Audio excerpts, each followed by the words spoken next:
Good evening, everyone, and welcome to this week's episode of Sounds of the Diaspora, Artist to Artist, a conversation with yours truly, Dion Parson. It gives me great pleasure to introduce and welcome our featured guest tonight, a gentleman that I've known for many years and have the pleasure of working with him recently within the last couple of months, hanging out here in the U.S. Virgin Islands with us. And he's been doing some really amazing stuff, not only as a performer, but as an educator and as a composer.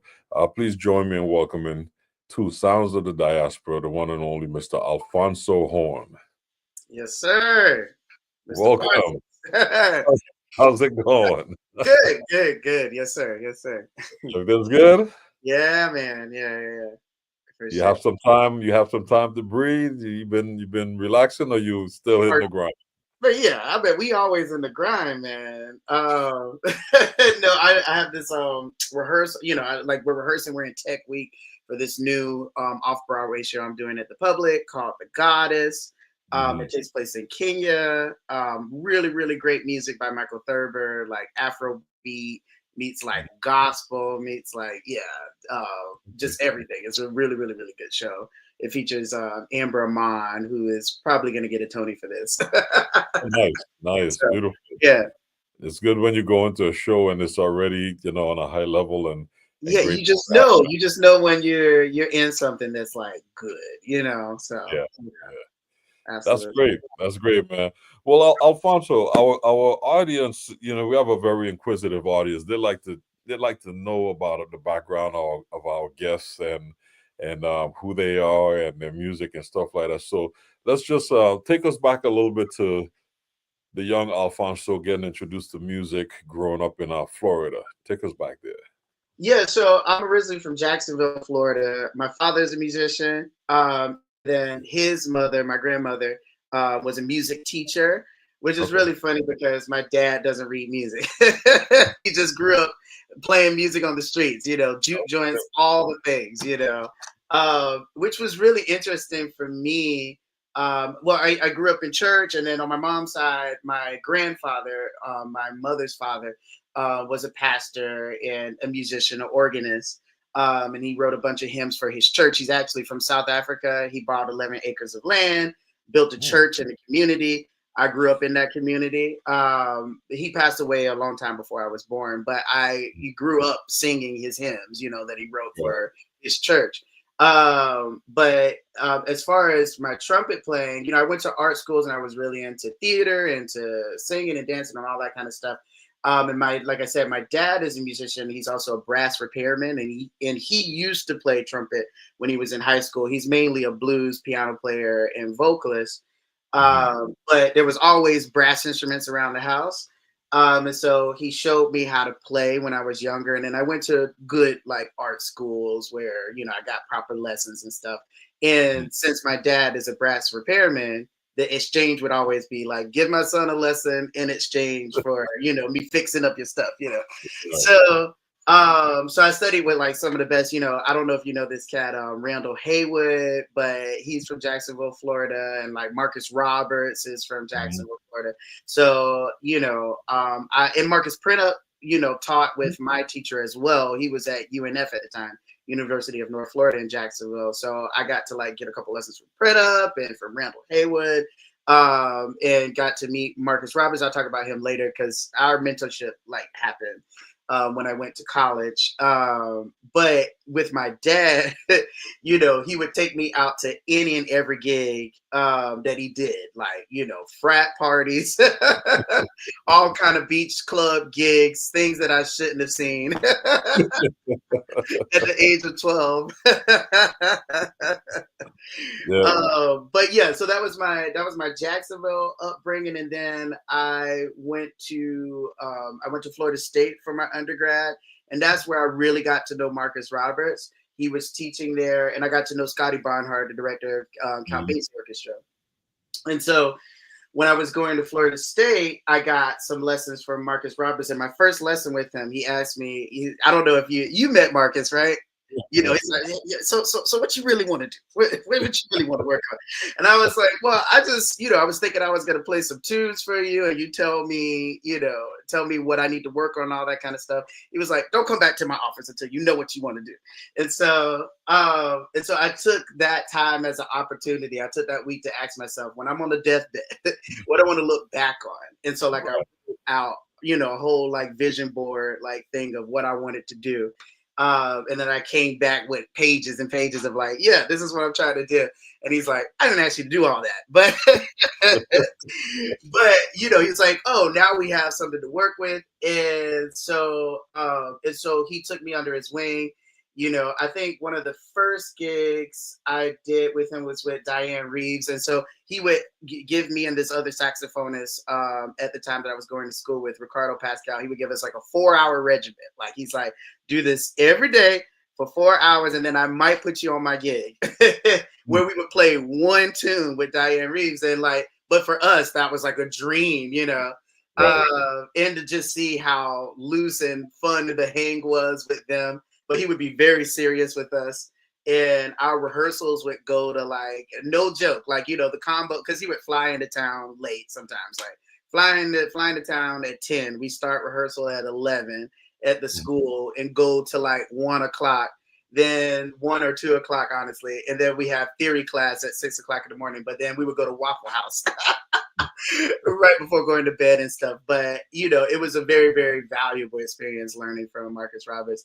And he definitely put a hand in me going to Juilliard for grad school.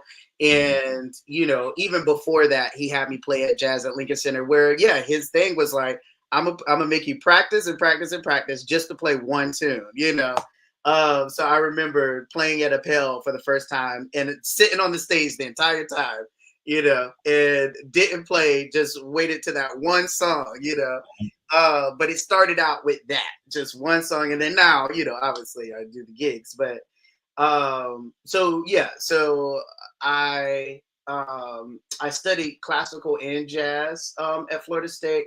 And then I actually took a year off to just, take a break from school, quite honestly. And in that year, I did the All-American College Band at Disney, the Disneyland All-American College Band, Okay. where I worked with Ron McCurdy. A bunch of cats we know did it. Marcus Prentup did it back in the day. Kenny Rampton did it back in the day. So, and actually Prentup came through. He was like in town when I was in the band. And he was like, you guys got tickets? And then Ron was like, yeah, if you sit in with the band, we'll get you in. So, so I did Disney, and then I did cruise ships for a while, for a couple months, like 3 or 4 months. And then I went to New York City, and then I went to Juilliard, and I studied with Dr. Eddie Henderson. I studied a little bit with Joe Magnarelli. And then when I graduated, as everybody, you're freaking out. What are you going to do? But then I got the offer to play in After Midnight. The poster's right there. But in After Midnight, which is a musical that Wynton Marsalis produced, and it featured like a big band, an actual big band, real jazz music, no like Broadway-ified thing. It's like real Duke charts, because it was supposed to take place at the Cotton Club. And it was just a review, so really great band, really great music, and really great dancers. And at the time, we didn't know that it was such a rare experience, for a show like that to be on Broadway, a show with like predominantly Black folks, just playing real jazz music and real great performers. And it's not tied to like a story, a book, and all of that kind of stuff. There was just Dule Hill would recite poetry from Langston Hughes, you know. And it was a rare experience because in most Broadway experiences, you're either in the pit or you're in a closet somewhere. But we were right on stage and we were considered a part of the cast, which is very rare because it's a cast system where, Right. you know, the cast is at top, the band is somewhere down there near tech and like, you know, but in this, it's like, you know, we had our headshots right next to the performers. So it was really cool. And they would just hang out in the wings to watch us play and vice versa. We were watching them, like checking out what they were doing. And it was just a rare experience. And it was very rare for it to run. At the time, we were like, it should be running longer. But looking back, I'm like, that was a special thing for that show to be up on Broadway, period. And for it to run 8 months long. And to have people like Fantasia singing, Patti LaBelle sing, Katie Lang, Tony Braxton. Yeah, I don't know how long you want me to go on, but there's anecdotes around there. I'll tell a quick one. You know, Fantasia, she her band actually is from my hometown. A lot of folks in her band are from my hometown, Jacksonville, Florida. And it was after opening night and we're like partying, blah blah blah, and I told her, hey, I know most of your band. She's like, oh, then baby, we're family, what you drinking? I'm like, whatever y'all drinking. She's like, baby, we start with Patron here. So next thing I know, I'm like partying with Fantasia, like in like a club on the Lower East Side on top of a couch. Like it was fun. But That's great, man. It's funny how the music pull folks together, you know, and it's amazing. That was a great cast in that show. Again, you said it only lasted 8 months, but since that show, After Midnight, you went on to do a couple other Broadway shows, right? Yeah, so I did that show, and then the other Broadway show was Shuffle Along, with George C. Wolfe wrote the book. Savion Glover, the great Savion Glover, was the choreographer. It was like all like Tony stars, like the whole. It was the Tony All Stars. It was Billy Stokes Mitchell, Billy Porter, the great Audra McDonald, you know, and Joshua Henry, the great Joshua Henry, who's going to be doing Ragtime in the fall. But and Audra's in Gypsy right now as well, which is amazing. It's a show you got to go see. And yeah, no, that was a really, really fun show. And that show only ran for 3 months. But in between that and after that, I've done a lot of like, because really I got bit by the theater bug in After Midnight. And I was like, this is really what I would like to do, is interdisciplinary artwork. You know, it's great playing at a club, but it's also like nice to like, yeah, like to play jazz, but to play jazz with a dancer or with a visual artist or with like a writer. You know, it's really, I like stretching my brain in creative ways like that. Introducing myself to like a world of art that I don't know. And so we have to find a way to like create something new. And I actually, like this week, I'm one of the teaching artists for the Young Arts program, which, a side note, yeah, I should talk to you about DJ doing that. But where it's like that. You have like a jazz tenor saxophonist with a classical cellist, with a opera singer, with a dancer, and with a poet. And it's like, you guys got 2 days to create something, you know? So we're going to go to the Whitney Museum, and they're going to interact with the Whitney Museum. And so they're going to come back and create something this weekend, you know? So, so I love things like that. So there's a couple musicals that I did off Broadway. And then the most recent one was A Wonderful World, the musical about Louis Armstrong, where I got to play the trumpet sound of Louis Armstrong. And the actor that was playing that role was James Iglehart. As you know, Branford Marsalis did the music, did the arrangements and the orchestrations. And the team was like legends. Like Daryl Waters actually was the music director for After Midnight. So I've known him for over 10 years now. So it was great to be back in the room with the people that I played with in After Midnight, or worked with in After Midnight, like Bruce Harris, Mark Gross, And actually one of the daughters of the people that we played in the band, Kaylin Bryant, she just graduated Juilliard, fantastic bass player and vocalist, really great singer. And then Ulysses Owens was on it. So it was a really, really fun band. And unfortunately, like in the Broadway climate, it's hard to have a show like that, especially if it's not done right, like to run for very long. We only ran for 3 months, a show about jazz and a show, unfortunately, like, to be honest, like a Black show is really hard to sell on Broadway. But yeah, it's just really unfortunate that it only lasted 3 months. But in those 3 months, we had a great time. Like the actors were incredible and the band was swinging. So yeah, which is a very rare thing to be on Broadway. And so now I'm doing this off-Broadway show, which is definitely going to Broadway, probably in the fall or spring. And so we have a 2-month run at the Public, and it's one of the best shows I've been a part of, for sure. That's great, man. You've been making your rounds. That's good, man. So, what I enjoy about your story, coming from a musical background, but you found your way to New York, and you mentioned a word, interdisciplinary, combining the arts and incorporating them.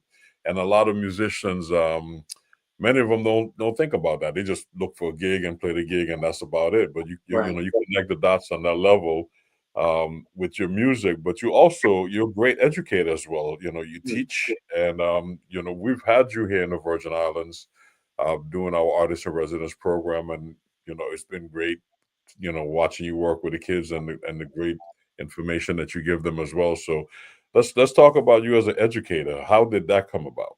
Well, and I've definitely been spoiled, like I was mentioning, the arts programs that I came up in Jacksonville, Florida. Like, so, there's like in every there's like every city has these hubs, or like even cities have like, their own hubs, and the country has hubs of like really great talent, like Detroit, the whole Michigan area, or Chicago, all these things. So Jacksonville is one of those like Florida hubs, like North Florida. Like there's a lot of talent that comes from that area, in South Florida. So you have North Florida, kind of where I came up, and then South Florida, where a lot of other folks came up. And so really being taught the values of like fundamentals, I think, was really important for me.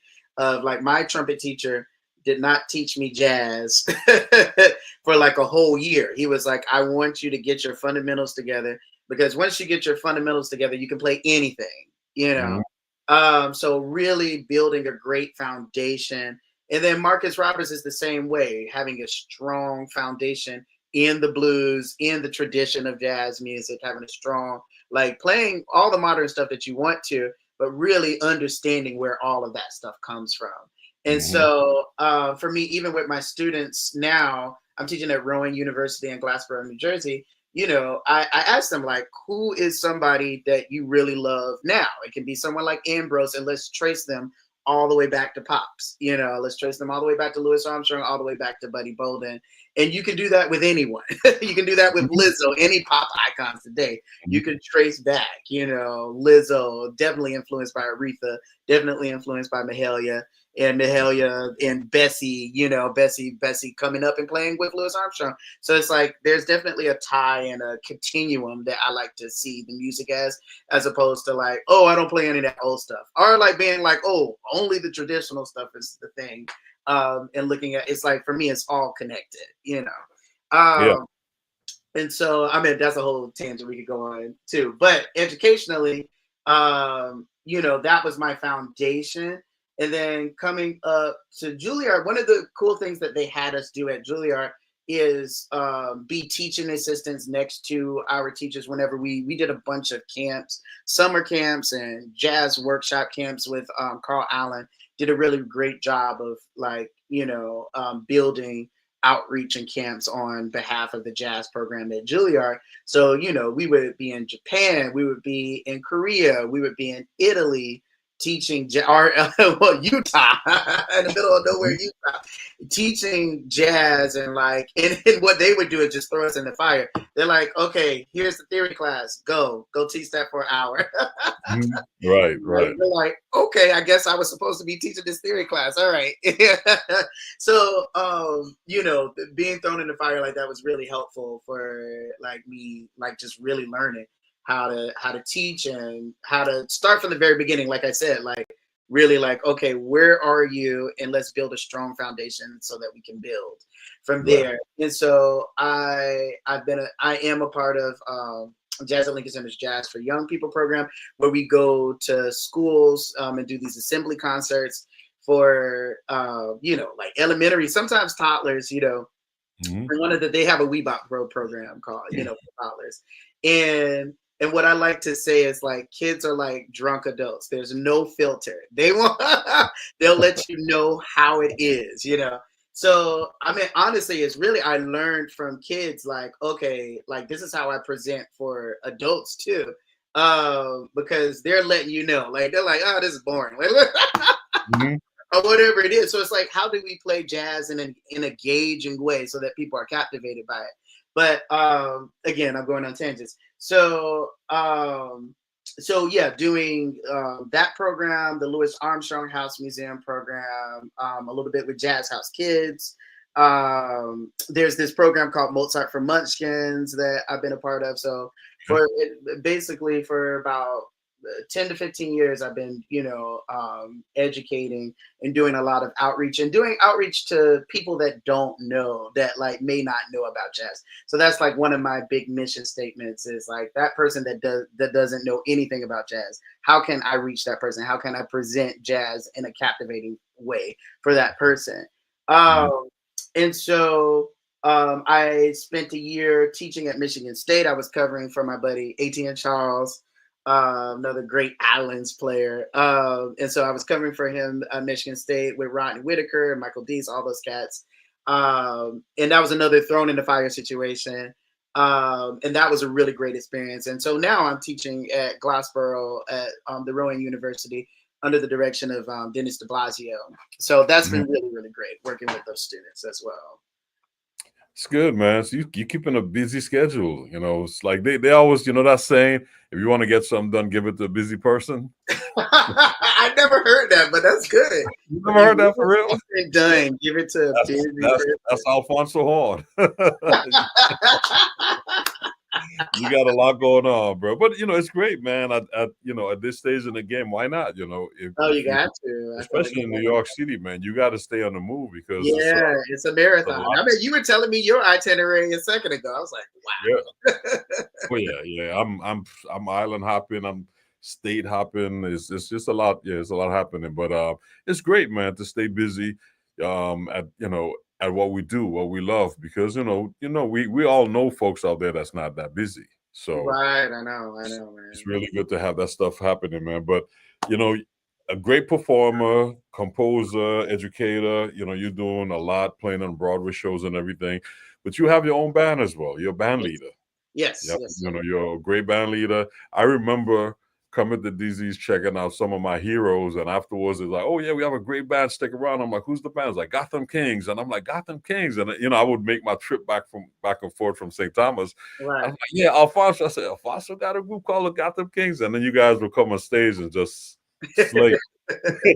Okay, I gotta come back tomorrow and check this band out again. And you guys used to do the late night at DZ's and then go downtown and do other gigs. Yeah. 1 a.m, 2 a.m. I said, yeah, that this is New York City. I love it. So how did that group come together?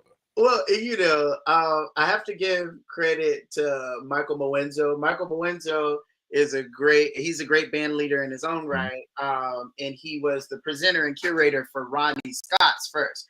And I met him in Ronnie Scott's in London a while ago, a long time ago. There's this killing New Orleans trumpet player, Abram Wilson, that moved to London and was a big legend there. And he died at a very, very young age.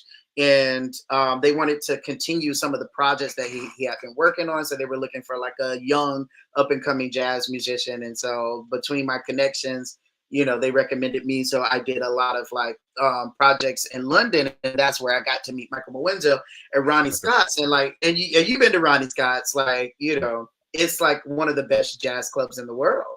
And the vibe, the energy, like, they really bring not just like really great artists and great music, but the thing about, as you know, it's about establishing the community and the culture around the music. That's the hard part. That's the part that people don't talk about. It's like, yeah, it's great. You can get great artists and all that kind of stuff, but like, how do you get returning customers to come back? And also educate them in not like a be quiet, not that kind of way, but like educate them in a way of like, this is really top world class music. And like, you really want to check this out, and you really want to be a part of this hang. And Michael Mowenzo was a great person at being able to present music in that kind of way.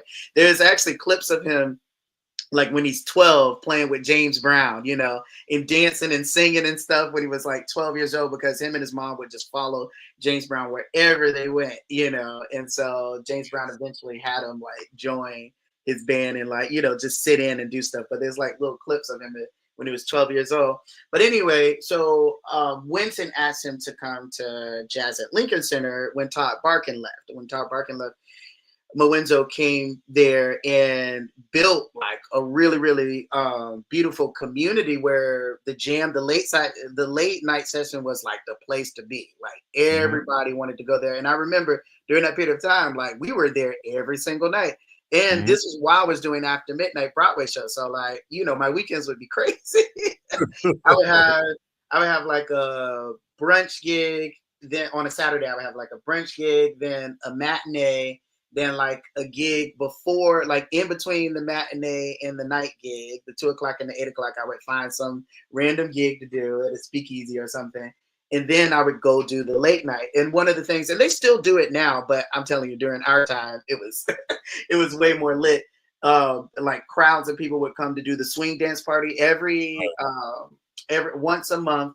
There would be they would clear out the tables and make it into a dance floor, and it would be a dance party. And that was all his idea.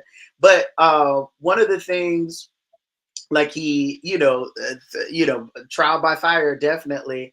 Like he taught us, was responsible for exposing us to like presenting jazz music in an engaging way, and getting the audience captivated. And so he would build arrangements on stage, and the jam sessions wasn't a thing of like, write your name on a list, or like anyone can go up and play for 10 choruses. It was one of those things like everyone was waiting in line to play, and everybody wanted to play because Jon Batiste was there, Elu was there, everybody was there. It was like the place that Cecile Milori Savant was there, and everybody wanted to sit in.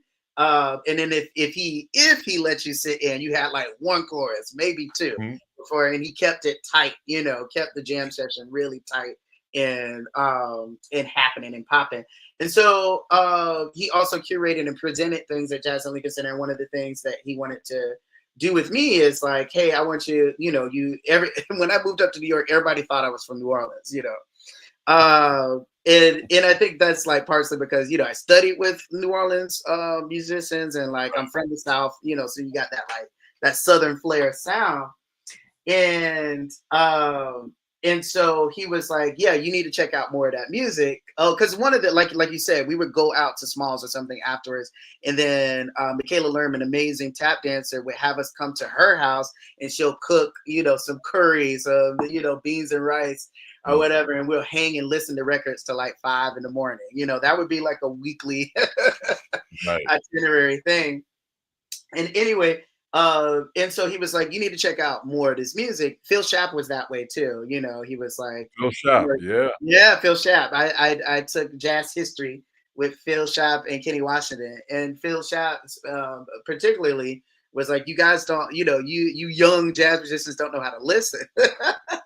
You listen for the head and then the changes, but it's like he's the one that like really taught me the history of jazz music coming out of the march form. It's like, listen for this form that there's a trio, or like, there's a string, there's a first string, then the second string, then a trio, and like listening for the form that it wasn't just an AAB form back in the day. It was march form, and ragtime music came out of that, and early jazz music came out of that.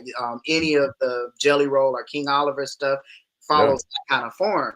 And there were breaks, like you didn't solo for 2 choruses, you know, you solo for maybe a bar or 2, and then eventually over time it became, you know, 10 choruses at Smalls. But sorry, where was I? So going back to Gotham Kings. So Gotham Kings. So one of the things that he said was like, you know, I really want you to check out the music of Louis Armstrong and King Oliver. And so it was me and this other trumpet player, Riley Mojeca, that I went to school with. Yeah, Riley, yeah. Yeah, oh, you know Riley? Yeah, great guy. Riley played in my band. Oh, that's awesome. Yeah, he played a couple of gigs with us. Oh, that's awesome, man. Back in the day, So we came up in school together, and so he put a band together with the 2 of us, and there was an early jazz, hot jazz, jazz festival guy that was like, "Oh, have you guys thought of the name Gotham Kings or whatever?" We're like, "Oh, that sounds cool," and so it originated as music of New Orleans and of early New Orleans music of Louis Armstrong and King Oliver and the trumpet players coming up at that time, you know. Buddy Bolden and all of that stuff before King Oliver and Louis Armstrong, Bunk Johnson and all that kind of stuff. So it started out as that, and we feature, and that's one of the things, like I said, after doing After Midnight and the theater work, I always wanted to find a way to present music in an engaging way, but also with other artistic disciplines. So like, that's when I had Michaela Lerman join our band, the tap dancer join our band and interact with the band. And she's, you know, because usually with dance, it's like the band is background and the dancer is the foreground. But with Michaela, she's just like a part of the rhythm section, a part of the band, like playing the rhythms, you know, that the drummer is doing. And then they're going back and forth and stuff like that. So it was really cool to present it in that way. And yeah, back to Mawenzo being like, you know, back to learning how to present music. You know, I remember just stumbling on my words in the very beginning, not knowing how to talk to the audience. And I'd be like, you know, if this song feature, you know, is Weatherbird made, you know, originally played by Louis Armstrong and the great Earl Hines. And from the audience, he would be like, "Who's Earl Hines?" I'm like, "He's a great pianist. Why should we know him?" That's great. Yeah, trial by fire. I'm like, yeah, you're right. Okay, I should be able to like explain why this music is so important and all that kind of stuff. That's great, man. And so like it's evolved to this thing. There was a particular important experience technically outside of jazz. I did this soul pop gig with Alan Stone, really great soul artist. And we were dancing and singing. And it was a really, really fun show. And he's the son of a pastor. And so we would pray before every show. And his emphasis would always be like, you know, like, I want the music to be tight, but it's about reaching the audience. And his lyrics are always really encouraging, conscious music, conscious lyrics that, you know, about the society and lifting people up. And he would go into the audience and touch hands and hug people and sing to them in person. And so coming back to the jazz scene, like doing a random brunch gig, I was just like, and then also like I was working with a high school jazz band right after that tour. It was like a 3-month tour. And I was just like, I can't go back to like, I was like, I can't do that anymore. Yeah. I was like, I need to like, it's like, I need, exactly. Like, cause music is medicinal. And so we like being able to present it in that medicinal way where it's an immersive experience, where it's church, where it's like, it's not just like, oh, I'm playing, be quiet, listen to me. But like also, yes, please be quiet and listen to me. But it's like, it's a back and forth. It's a communion thing where I'm playing for you, but you also are feeding me, you know, and we're feeding each other. Like, you know, I could be playing in a practice room otherwise, you know.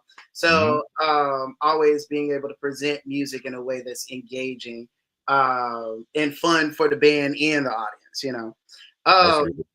That's the concept of Gotham Kings anyway. Yeah. That's great, man. Well, I enjoy every time I heard you guys, and then Of course, you guys came down to the Virgin Islands, did a mini tour in St. Croix, St. John, not St. John, St. Croix, St. Thomas. And the audience was captivated. I remember when you all started to play, I'm like introducing you guys on the mic, and I'm like, now Alphonso Horne and the Gotham Kings, and everybody's looking around. The stage is empty. up top on the stairs, you pull out the trumpet, and they just went wild, man. Engaging the audience. Great way to start the show, man. And also like through the transatlantic slave trade, like there's so many Caribbean, influences in New Orleans and stuff. So there was so many like. Actually, that a lot of like New Orleans people would pull me inside. It's like, oh, you remind me of like home. Like, thanks for playing this. Oh yeah, definitely. Yeah. Great stuff, man. Great stuff. So, I mean, we could go on and on with all of this and talk about the band in depth and your education, and your teaching experience. But as a musician, again, just covering the different hats that you wear. You're a great composer as well, and you've written a number of beautiful songs that you shared with us. And so, our audience is listening, saying, this guy, man, he's saying a lot. He's talking a lot. He's very interested. He's got so much going on. We want to hear him play because at the end of the show, at the end of the day, they want to hear you play. So you shared some of your music with us, and it's beautiful stuff that I must say. I'm enjoying it, but I want to play for our audience. So let's play the first song you shared with us is called "The People Could Fly." And let's check it out, and then I want you to, when we come back, we'll talk about it. That's cool with you? Yes, sir. Thank you, man. All right, let's do that.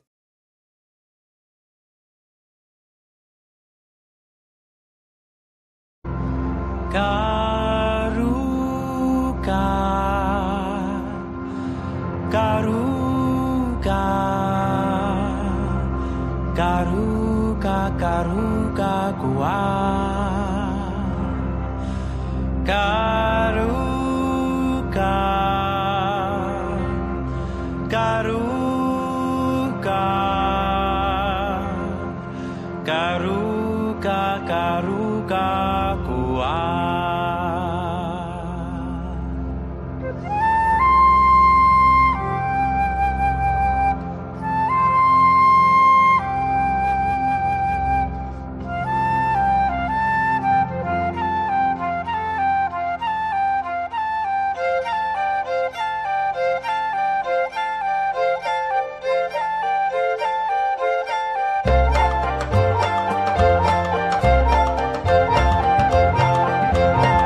gua Garuga Garuga Garuga Garuga gua. Garuga gua Garuga Garuga Garuga Garuga gua Garuga Garuga Garuga Garuga gua Garuga Garuga Garuga Garuga gua Garuga Garuga Garuga Garuga Garuga Garuga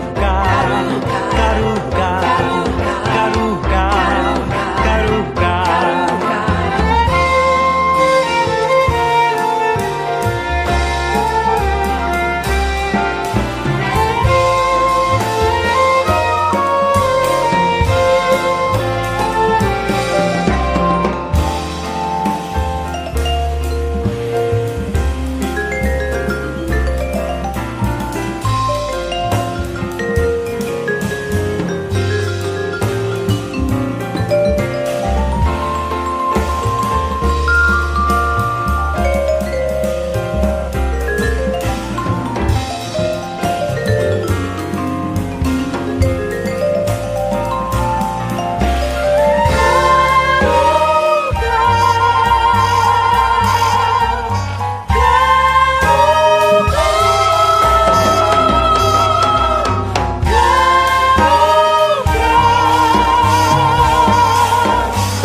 That's The People Could Fly.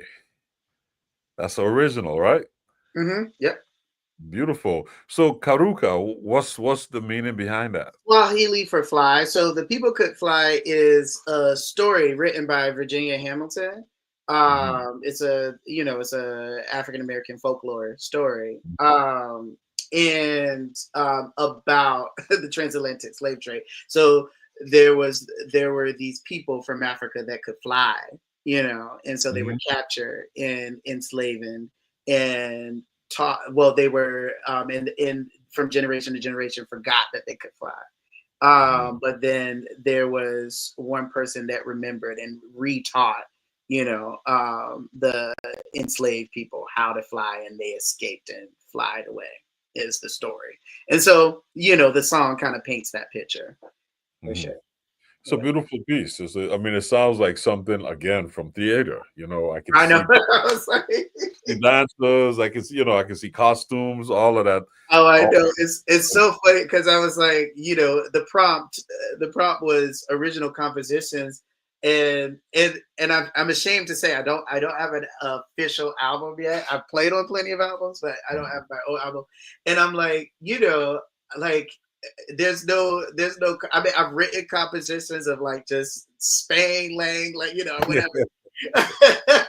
Just straight ahead tunes, but but I don't have an album of it, and like everything that I have original composition wise is very theatrical. I was like, oh, that's so interesting. I haven't written an album of just like straight ahead, it's very interesting. It's great though. The stuff that you've written, like I said, is really it tells a story. I call it a sound story. Like you can read a book, read a story, but music to me is like a sound story, and everybody have a story to tell. So that's what I'm really fascinated by that, man. So thanks for sharing. Yeah. So another one of your songs that you share with us is another beautiful song. It says New Orleans Dirge Cool. Yeah. One of your other songs that you shared with us that I think the audience would really enjoy is I'll Show 'Em. So let's check this one out. I'll Show 'Em. Sure. Yep, absolutely.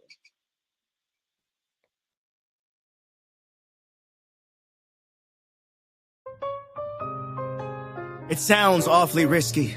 For the Negro, every day's a risk. What's a little more?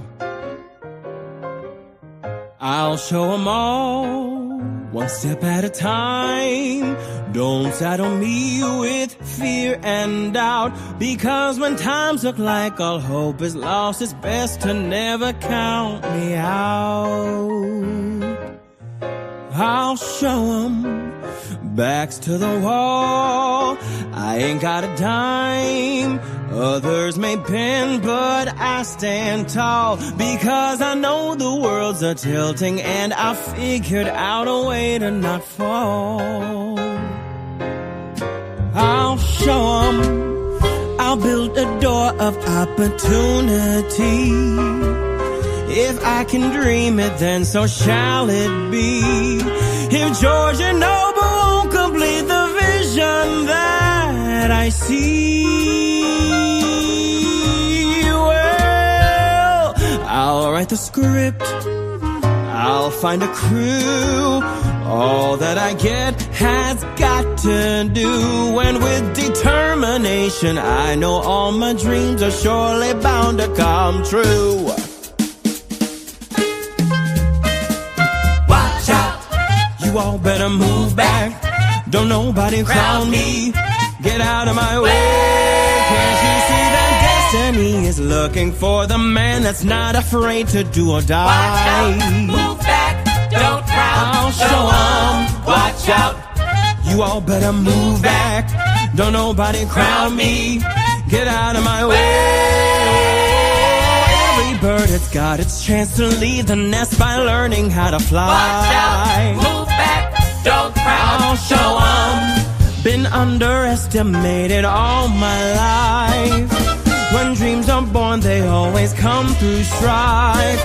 Living free's the only way that's meant for me to be.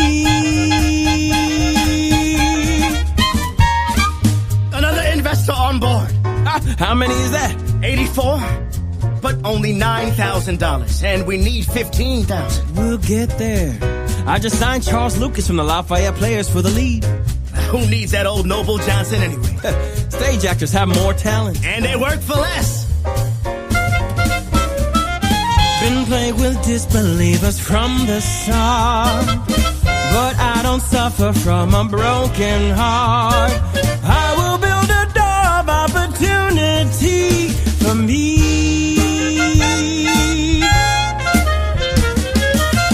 I'll show 'em all. He'll show 'em all. I got the stuff. He's got the stuff. I'll raise the stakes And call their bluff. knowing I don't have all the answers, but I know that what I have is not enough. No, not anymore. Watch out, I will show 'em all what a man can do. I will make my dreams come true.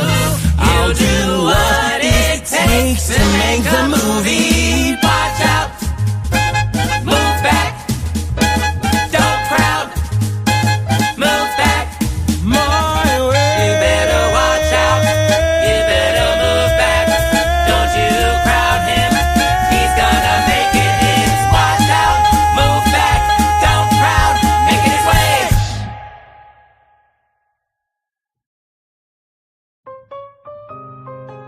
It sounds awfully risky.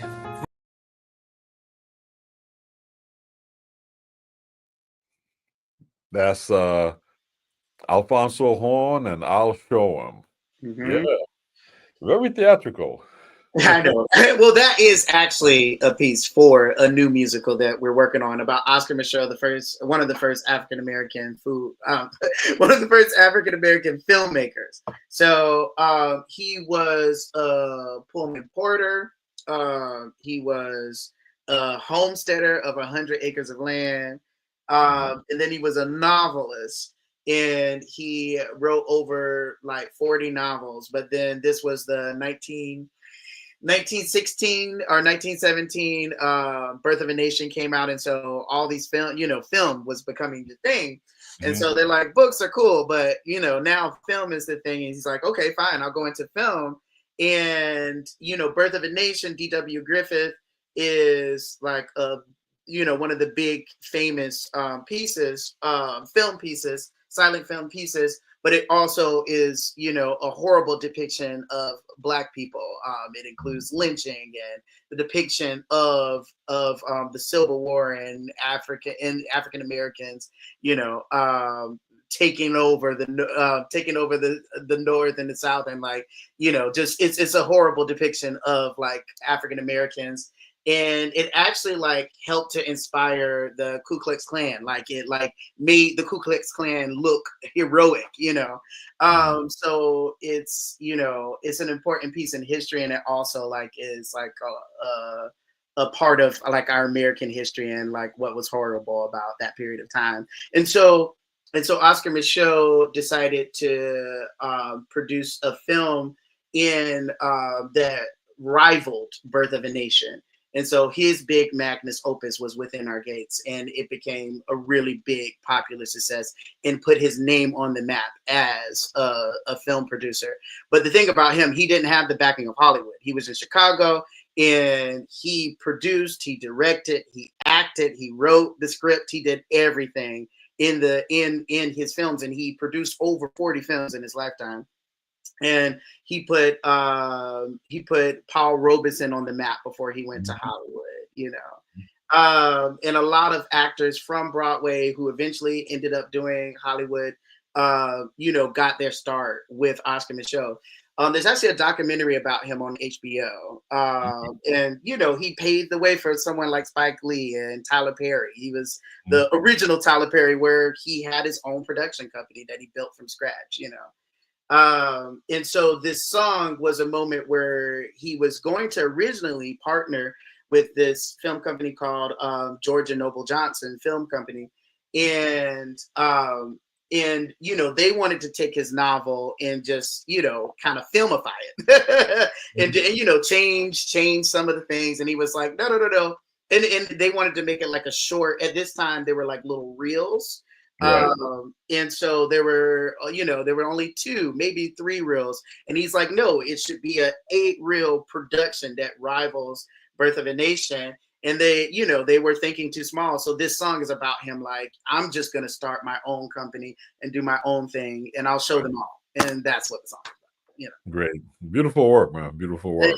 Thank you. Great. So we actually have a workshop production in late June. So we started working on this during the pandemic. And so, we've done a couple workshops, a couple readings, and then now we're finally getting a chance to put it up in a theater and just see how things, because, so putting together a musical or whatever takes years. Even the one that I'm in right now is 16 years they've been working on this project that we're doing public, and it still hasn't gone to Broadway yet, and so a lot of that time is the creative process, but a lot of that time is raising a lot of money. Even something the Louis Armstrong musical that only had a 3-month run was millions and millions and millions of dollars, So we've won a couple grants and got funding to put together a workshop production, so we get to see what it looks like and feels like on a stage for the first time. And so we're doing that in late June, the last 2 weeks of June. Great. Well, I wish you guys all the best on that, man. Great music. Thank you. Thank you. I appreciate it. Thanks for sharing, man. Yeah. Well, let's continue with the next composition you shared with us. I think this is a video that you shared of a composition entitled My God. Yeah.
crossroads of this life lead me to this strife.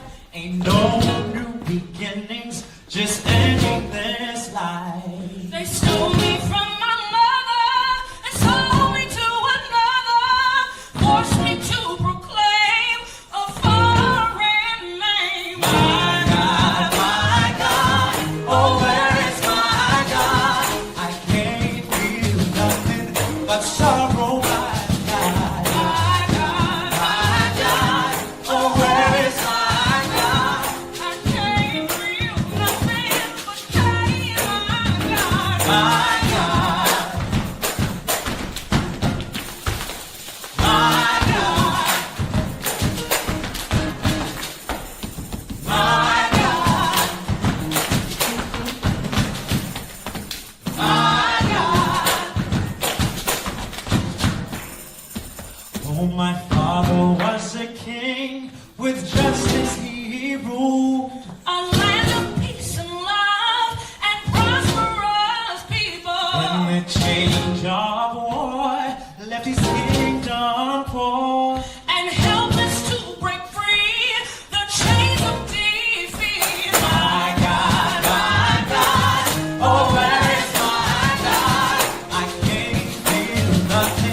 You already got some folks already for tickets for the show.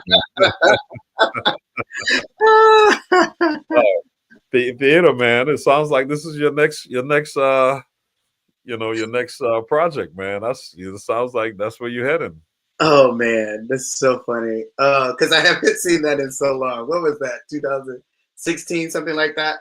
So the story of this, I mean, obviously the lyrics explain it, but I'll tell the big, the production is called Mother Coffee, the Tale of an African Princess. So it's a true story of a Ghanaian princess activist, Laura Dorka Coffee. She came from Ghana to the United States and was part of the Pan-Africanism movement. She worked with Marcus Garvey. She worked in the United Negro Improvement Association. So she helped to stretch out the branches of that organization and for Marcus Garvey. But it was very uncommon for a woman to be doing this at the time, and especially an African woman at the time. So a lot of pastors, including Marcus Garvey, a lot of like presenters, or not presenters, speakers, and activists saw her as a threat. And so she decided to start her own following. And so she started her own church and community and started branches of it in Florida, in Georgia, and Alabama. And she considered herself a prophetess. And her followers called her Mother Coffee. Her name is Laura Doka Coffee, but they called her Mother Coffee. And she called her followers her children. And so, like I said, this was very, not popular, not common at this period of time in the 20s. This takes place in the 20s. And so a lot of people tried to get her deported, said that she wasn't actually from Africa. She practiced voodoo, all this kind of stuff, that she was practicing witchcraft and all this kind of stuff. She wasn't really a prophetess like she said and all that kind of stuff. And so she foresaw her assassination.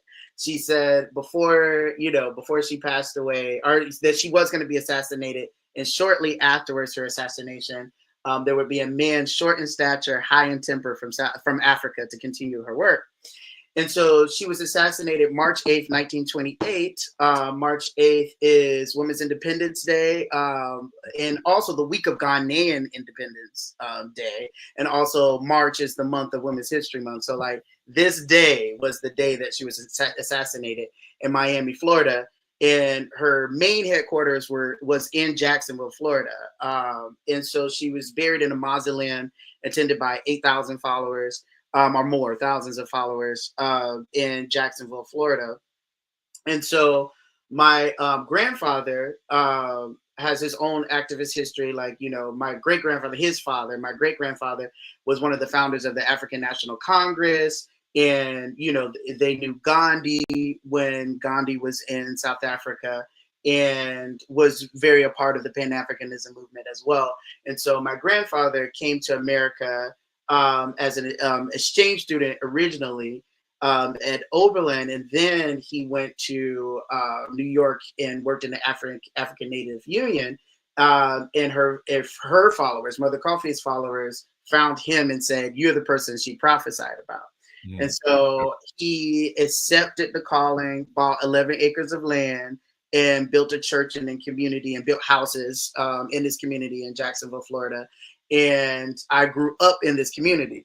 And so obviously I had to write a piece about it. And actually this is like the maybe third rendition of it at the National Black Theater in New York. But originally I wrote it as a suite of music, just a suite of, very common to the people that could fly, like just a suite of music. But I was like, oh, this wants to be bigger. This wants to be a bigger thing than just a suite of music. And so I had the idea of bringing in dancers and bringing in vocalists and a narrator to narrate the story. But eventually I do see it as like an immersive theatrical, I call it like an immersive theatrical ceremony, in which it's not just like a musical, it's like a presentation of my ancestry and where it come from. And also in the room, we did another production of it.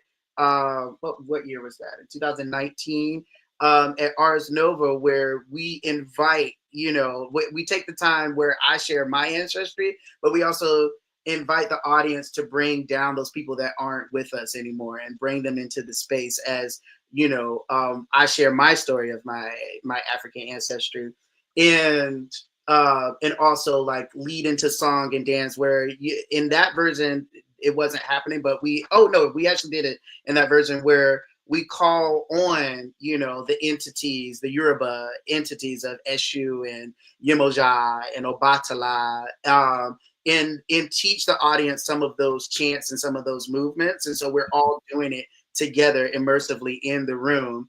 And we're taken into a scene of Mother Coffee and like into the music, into the scene or whatever. So it's definitely a project, a passion project that I'm still working on and developing. So yeah, that's and then sorry, My God, the song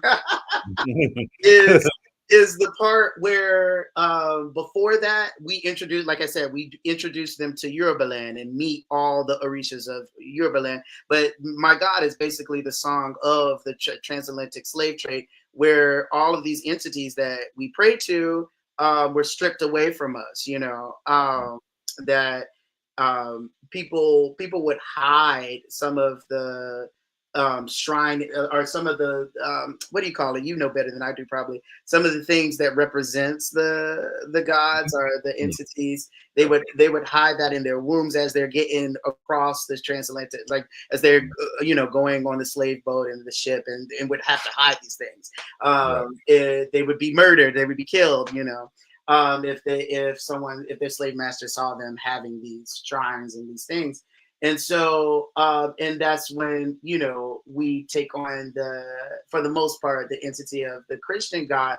But within that, where, the tradition of Santeria comes up, where it is a blend of the West African religions in Catholicism. And so you see them take the pictures of the saints in the practice of Santeria. So that's basically what that song is kind of depicting, all of those orishas becoming, the face of Christ, eventually, So there's a lot behind that one song. I know that. Right?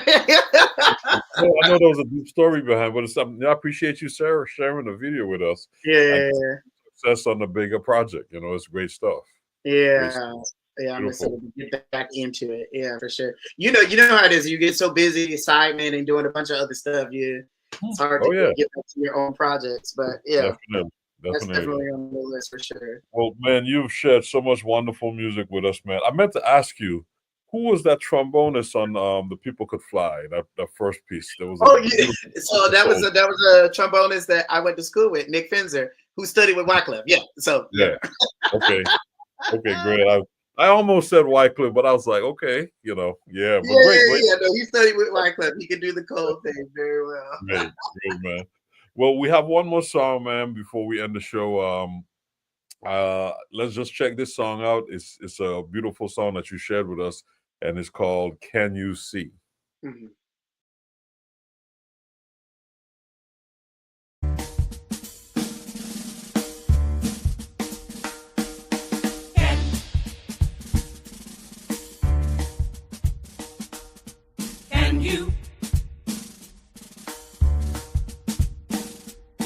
Can you see? Can you see the bird? In 1987, Oscar Micheaux became the first black director to be honored with a star on Hollywood's Walk of Fame. He is a legend of American cinema. See the bird of a nation. Can you see the bird of a nation? Can you see the bird of a nation? I see black lives in the hands of its people, no longer slaves to the lands of its people, farming the earth and proving our own worth. One day, come what may, and all the people say,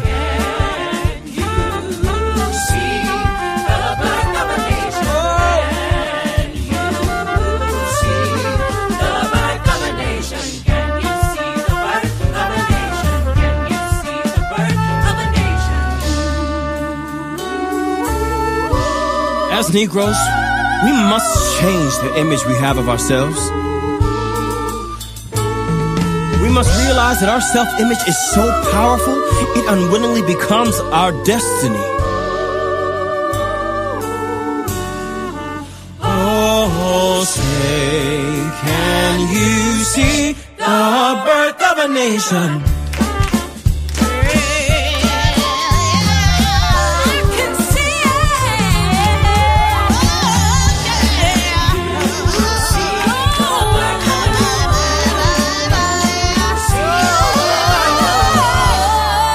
Not think of ourselves as lesser and others as greater, for we can achieve whatever we desire if we seize our opportunity. There is no barrier to success which diligence and perseverance cannot hurdle. Can you see the birth of a nation?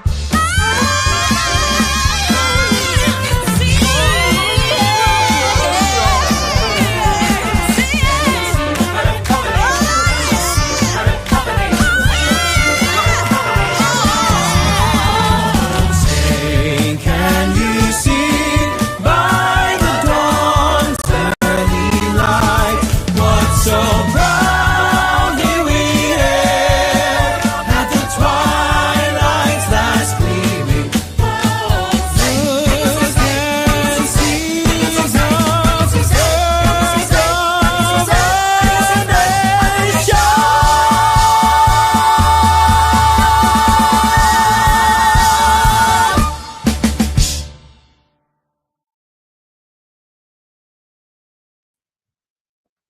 I love it. So I back love to Oscar. That was another Oscar. That's the end of the show, actually. Yeah. As of now. Beautiful stuff, man. What a great evening. I want to see the show. Yeah, so you got some fans, bro. Let's put this show together, man. Come on, man. Let's get it out. Let's do it. Let's do it. We need a commercial producer. We need a producer. There you go.